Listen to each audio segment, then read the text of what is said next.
स्वागत है आपका हमारे यूट्यूब चैनल टीटीसी गार्डन। दोस्तों आज की इस वीडियो में हम आप लोगों को फुल सबट्रैक्टर के बारे में बताएंगे, यानी फुल सबट्रैक्टर क्या है, उसकी डेफिनेशन क्या है, ट्रूथ टेबल, लॉजिक डायग्राम, सब कुछ इसी वीडियो में हम देखेंगे। तो दोस्तों विदाउट टाइम वेस्ट किए चलिए वीडियो को स्टार्ट करते हैं। विदाउट टाइम वेस्ट किए तो चलिए बढ़ते हैं। What is full subtractor, explain with truth table and diagram. ठीक है, तो हम सब कुछ देखते हैं। तो फुल सबट्रैक्टर क्या है इसे देखते हैं। पहले a full subtractor is a combination circuit that performs a subtraction between two bits, taking into account that a 1 may have been borrowed by a lower significance stage। यानी कि ये जो हमारा है, ये हमारा सबट्रैक्टर है जो 2 बिट्स को ही हमारा जो क्या है सबट्रैक्ट करता है। ठीक है, तो इसमें हमारा ये कम्बिनेशन है, जो हमारे कम्बिनेशन सर्किट है, 2 बिट्स को हमारा डिफरेंस बताने के लिए वर्क करता है। जब हमारे मान लीजिए वैसे तो 2 ही हम बिट्स को इसमें डिफरेंस करेंगे, ठीक है, पर कभी कभी हमारी इस प्रकार से आ जाती है। इस प्रकार से जब इन्हें हम इस प्रकार से सॉल्यूशन करेंगे तो हमारे थर्ड बिट से हमें बोरो लेनी पड़ती है।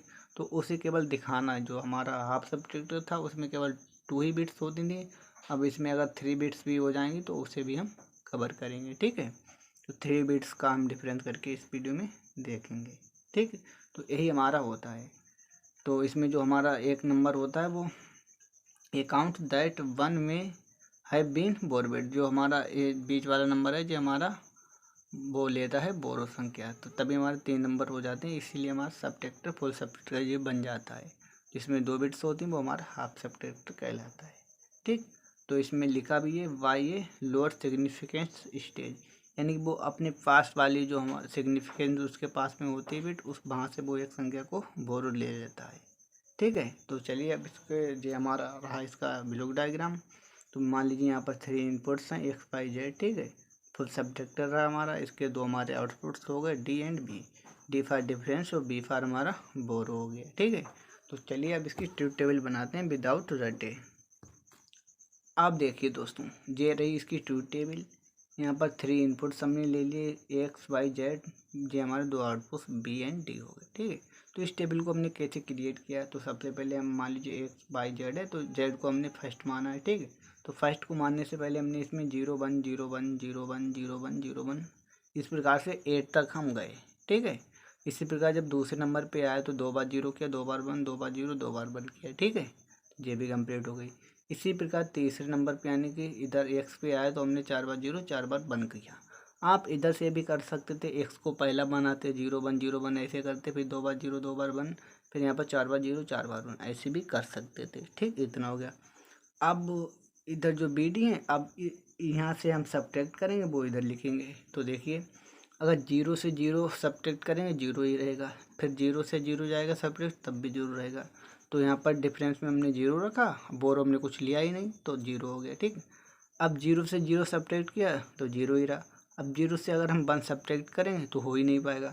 तो मान लीजिए हम नेक्स्ट वैल्यू से लेंगे, पर यहाँ पर तो है नहीं, तो नेक्स्ट वैल्यू से हम लेंगे तो यहाँ पर हमारा क्या हो जाएगा 10 यानी कि 1 0 बाइनरी में। ठीक है, तो डेसिमल में हमारा जो हो जाता है 2।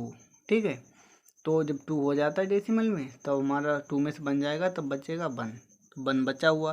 अब हमने बोरो क्या लिया, केवल एक संख्या, तो वह हमारी यहाँ पर आ गई। ठीक है, ऐसे ही अब यहाँ पर आए 0 से हमने 1 लिया, नहीं हुआ, तो एक संख्या हमने बोरो ली, तभी यहाँ पर हो जाएंगे 1 0 यानी कि 1 0, बाइनरी में 1 0 होते हैं तो डेसिमल में 2 हो जाएंगे। फिर से 2 में से अगर 1 जाएगा तो हमारा 1 बचेगा, बचा हुआ 1 यहाँ पर आ गया। और एक हमने बोरो लिया तो बोरो हमने बोरो के अंदर लिख दिया। ठीक, इसके बाद फिर हमने देखा 0 में से 1 जा ही नहीं सकता। ठीक, तो फिर से हमने एक संख्या बोरो ली, जब हम बोरो ली हमने तभी हमारे हो गए 1 0 यानी कि 2। ठीक, तो 2 के अंदर से 1 जाएगा तो केवल 1 बचेगा। ठीक, कोई बात नहीं, 1 बचा। अब 1 के अंदर से 1 गया तो 0 बचा, तो 0 बचा हुआ हमने यहाँ पर लिख लिया। अब बोरो केवल एक बार लिया तो बोरो यहाँ पर हो गया। ठीक, इसके बाद 1 0 तो 1 ही बचा, 1 0 1 ही बचा, तो 1 यहाँ पर लिख लिया। इस बार हमने कुछ बोरो नहीं लिया तो 0 हो गया। इसके बाद 1 0 1 बचा, 1 में से 1 गया 0, कुछ भी बोरो नहीं लिया तो 0 यहाँ पर।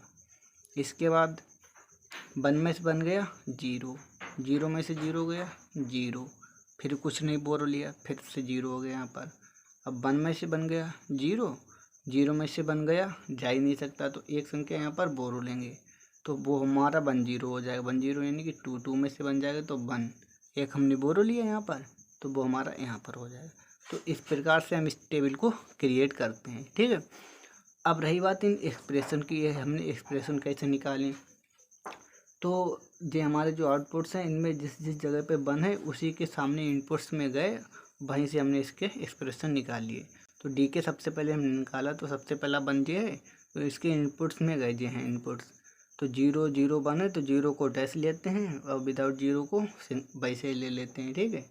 तो 0 0 को डैश लिया तो X dash Y dash Z, तो X dash Y dash Z हो गया। इसी प्रकार इस 1 के सामने गए यहाँ पर तो X dash Y Z dash, तो हमने यहाँ पर लिख लिया x dash Y Z dash हो गया, ठीक। ऐसे इस 1 के सामने गए तो यहाँ पर तो 1 0 0, तो यानी कि X Y dash Z dash, तो X Y dash Z dash, ठीक, प्लस अब इस 1 के सामने आए तो एक्स बाई जेड, तीनों 1 1 है तो एक्स बाई जेड हो गया। इसी प्रकार से भी कि हमने निकाल लिया एक्सप्रेशन, तो 1 के सामने यहाँ पर आए तो X dash Y dash Z, x dash Y Z हो गया।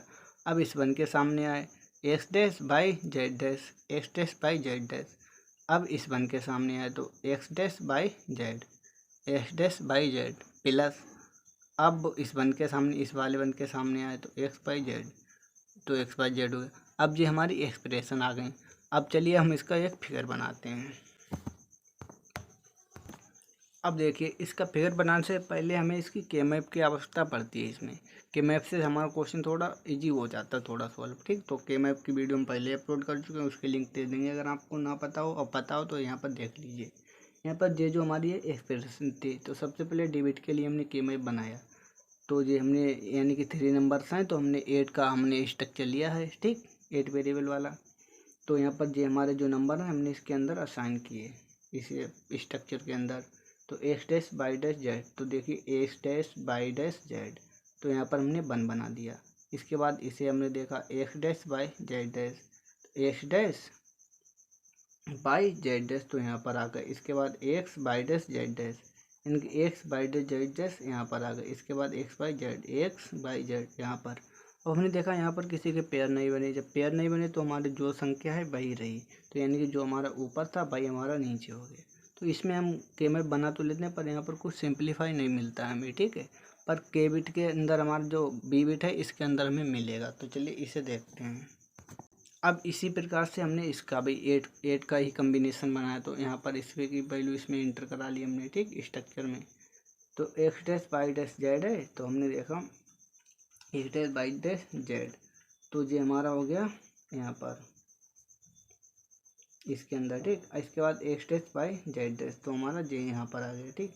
इसके बाद एक्स डैश बाई जेड, तो ये हमारा आ गया यहाँ पर, ठीक। इसके बाद हमारा लास्ट वाला तो एक्स बाई जेड तो बना गया।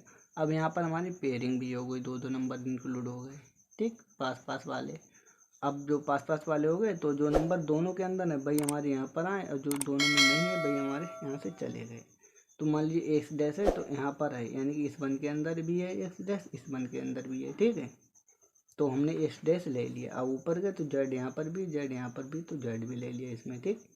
इसके बाद हमने इसे देखा तो बाई जेड दोनों के अंदर है, यहाँ पर एक्स डैश है नहीं लेंगे तो बाई जेड लेंगे, तो बाई जेड हमने ले लिया। अब इसे देखा तो एक्स डैश दोनों के अंदर है, ऊपर गए तो बाई दोनों के अंदर, तो बाई को ले लिया, ठीक। तो ये हमारा हो गया। अब जी इस वाली एक्सप्रेशन और इस एक्सप्रेशन का हम बनाएंगे ग्राफ, तो चलिए बनाते हैं। अब देखिए दोस्तों ये रही हमारी एक्सप्रेशन। अब इन्हीं एक्सप्रेशन का यूज करके हम बनाते हैं। तो हमारे पास एक्स वाई जेड 3 नंबर्स हैं, तो हमने यहाँ पर ले लिए सबसे पहले डी बिट के हम बनाते हैं ग्राफ, तो एक्स बाई जेड 3 नंबर ले लिए। अब इनके ऊपर डैश है, तो डैश को या तो हम नॉट गेट का इस प्रकार से यूज करके बना सकते हैं, ठीक है, एक्स डैश करके इस प्रकार से। अगर आप ऐसा ना करना चाहें तो केवल यहाँ पर ही डैश लगा सकते हैं, तो हम यहीं पर डैश लगा देते हैं, ठीक। इसके बाद ये एंड गेट के साथ हैं, तो हम यहाँ पर अब एंड गेट लगा देंगे, ठीक, इस प्रकार से। एंड गेट का काम है मल्टीप्लाई करना, तो इसकी मल्टीप्लाई करा देते हैं। इसके बाद x dash Y Z dash है, तो X dash Y Z dash हमने कर दिया। ठीक, फिर से एंड गेट हमने लगाया, क्योंकि एंड गेट का काम ही मल्टीप्लाई करना है। इसके बाद यहाँ पर हमने देखा एक्स है, बाई डैश है, जेड डैश है, तो फिर से हमने एंड गेट लगा दिया यहाँ पर एक। ठीक, इसके बाद हमारा एक्स बाई जेड है। ठीक, फिर से हमने यहाँ पर एक एंड गेट लगा दिया। ठीक, अब हमने क्या देखा, अब जो हमारे सभी गेट हैं जो प्लस के साथ जुड़े हुए हैं, तो आर गेट का काम होता है हमारा जोड़ना, तो हम यहाँ पर आर गेट का यूज करेंगे अब। ठीक, हमारे जो बेसिक गेट्स हैं उन्हीं का हमने बेसिक लॉजिक गेट्स का यूज कर रहे हैं। अगर आपने उसकी वीडियो भी ना देखी हो, पहली बार देखी ही होगी, ना देखी हो तो डिस्क्रिप्शन में लिंक दे देंगे, उसे भी आप वॉच कर सकते हैं। ठीक है, तो देखिए इस प्रकार से तो डी बिट का हमारा जो फिगर बन गया। ठीक, अब रही बात बी बिट के लिए, बी का हमारा ग्राफ। ठीक, तो बी का ग्राफ कैसे बनेगा, तो बी के अंदर देखिए हमारे by Z, x dash Z, ये हमारे इनपुट्स हैं। ठीक है, तो हमने बाई जेड को लिया, एंड गेट के साथ हमने इसे बना दिया। ऐसे ही एक्स डैश जेड, इसमें भी हमने एंड गेट लगाया। इसके बाद एक्स डैश वाई, इसमें भी हमने एंड गेट लगाया। ठीक, अब तीनों आर गेट के साथ जुड़े हुए, प्लस का आइकन लगा हुआ है, इसीलिए आर गेट लगा दिया इसमें भी हमने। ठीक, तो ये भी कंप्लीट हो गया। तो इसी प्रकार से हमारा कंप्लीट होता है सबट्रैक्टर। ठीक, हाफ फुल सबट्रैक्टर। तो दोस्तों मुझे उम्मीद है ये सब कुछ आपको पसंद आएगा, समझ में आएगा, तो लाइक से ज़रूर करें। अगर वीडियो को पहली बार चैनल पे आए तो चैनल को भी सब्सक्राइब कर लें। चलिए मिलते हैं नेक्स्ट वीडियो में। Thank you.